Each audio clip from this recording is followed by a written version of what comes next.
Hey everybody, it's Carmen and welcome back to my channel. Today it's just a quick update to let you know how I've been doing, what I've been doing, and what's been going on lately. As you know, there was a very major hurricane that hit us here in the Southwest Florida area. So we are in recouping and in cleanup mode here in the Southwest Florida area. It's now been, by the time you see this, it'll be about 2 weeks after or so. And most of us are back up with power. I went, I think, 9 days without power and a little bit longer without internet. There are areas of Southwest Florida that are really just destroyed. Bridges that were completely broken, not just washed out, but broken, crumbled in pieces. And this hurricane was a monster. I can tell you, I went through Hurricane Charlie, Irma, Wilma, some Maria, but I had never experienced anything like this hurricane Ian. This one really was a monster. We had quite the evening that night. We had a really rough night.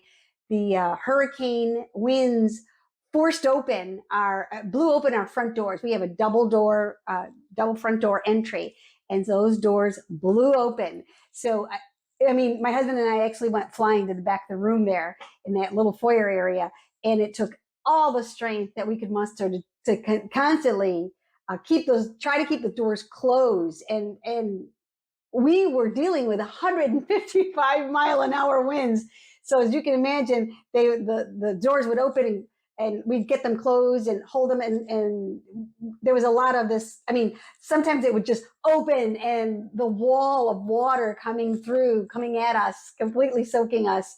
We were mustering every bit of strength to keep the doors as closed as possible. We had a small couch in front of it, but it was really mostly just our bodies braced up against wall and door to keep them closed. And that was like hours. I mean, I think it started like at 6:30 in the evening, and it didn't die down enough that we could leave the doors alone till like 10:30 in the evening.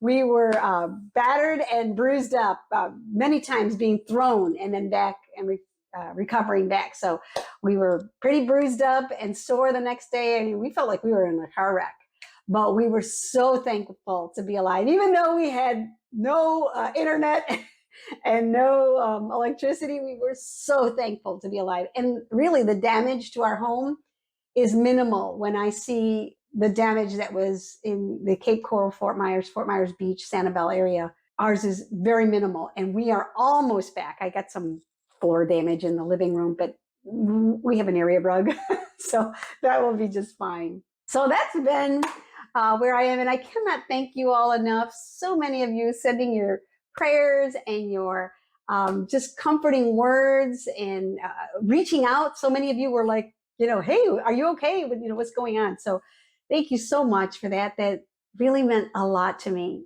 I learned a lot during that time.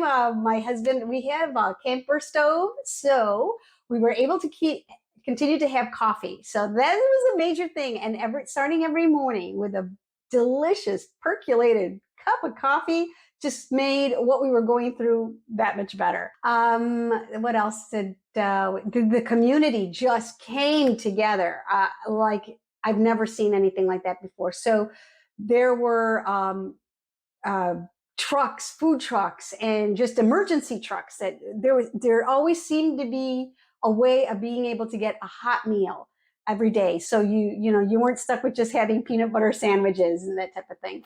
I did lose a lot of food in the refrigerator, even though as I knew that the storm was coming. We were trying to eat and cook as much as we can and have that ready, but it's almost like a sin to throw away so much food. So that was all ruined. Oh, for lighting in the evening, my husband would charge up our solar lights that we have around the yard.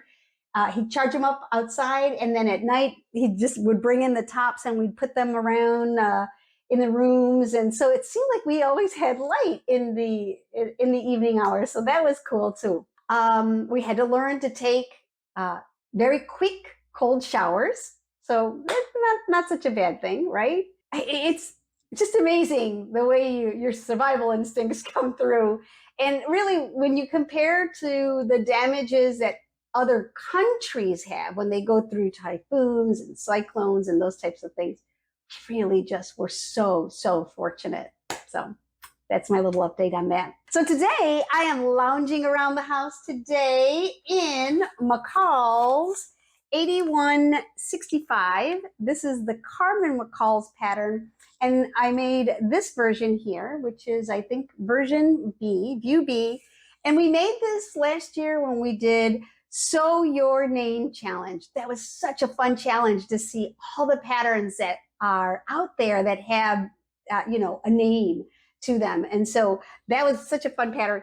So I'm wearing that today, which is nothing more than really, it's like a house dress. I really love the comfort of it. I made it in this beautiful double gauze that was sent to me by Metro Textiles, New York.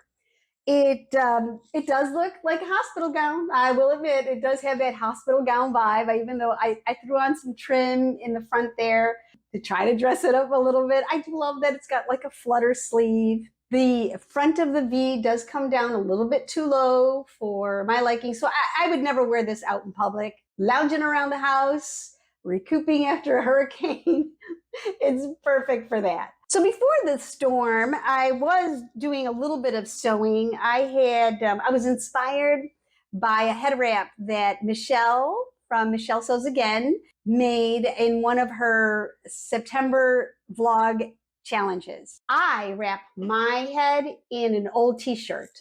It just protects the curl a little bit better and doesn't frazzle them up as much. I tried making one once and the t-shirt was pretty old and thin, so it was like too thin for me to use.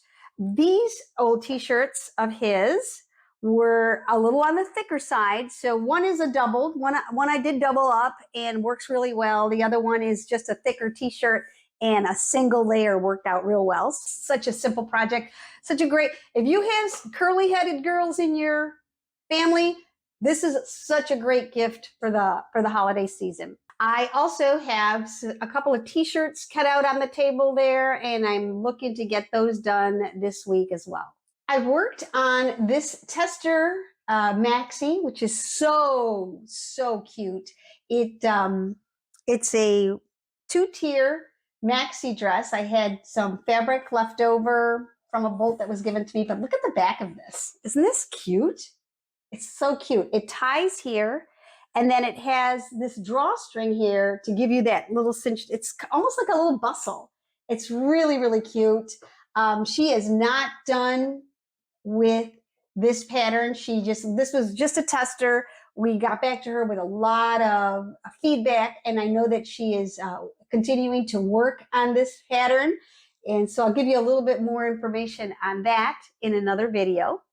I hope to be working on this in the coming days as well. I love this 2-piece set. This is Simplicity 8848, and I'm going to make it, I think I'm going to use the pattern, the pants pattern in this one, and the top. I have some linen that I picked up from Joann's. It's a beautiful solid color for the bottom, and the linen has a print on the top, so I can't wait to make that.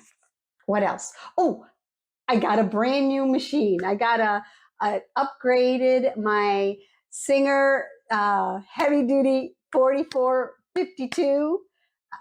That was the sewing machine that I came back to sewing with. My first sewing machine that I bought for myself. And I upgraded it to a Janome 4120 QDC. I love it. I'm still getting used to it. As a matter of fact, I've got some lessons scheduled for next week from the sewing machine shop. I want to make sure that I understand all the features on this one. And I love that it's got just a few extra features that my other sewing machine did not have. If you like this type of video, you're going to love this one here. Talk to you soon.